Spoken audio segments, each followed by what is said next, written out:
এবারে যে এই ফাইলটা যে নিব, এটার এখানে এই যে অপশনটা, এটা হচ্ছে ডাউনলোড। ডাউনলোড অপশনে গিয়ে প্রসেস হতে একটু টাইম লাগবে।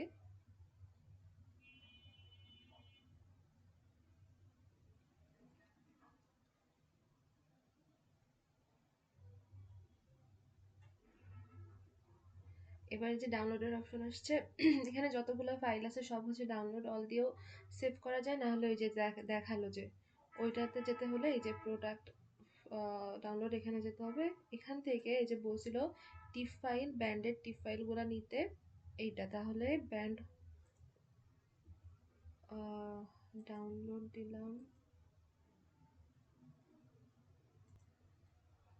এই যে আমার এখানে হচ্ছে ডাউনলোড হচ্ছে এটা, ব্যান্ড ওয়ান টিপ, এটা হচ্ছে ডাউনলোড হচ্ছে। এবার টু দিই ডাউনলোড, একটু টাইম লাগে প্রসেস হতে।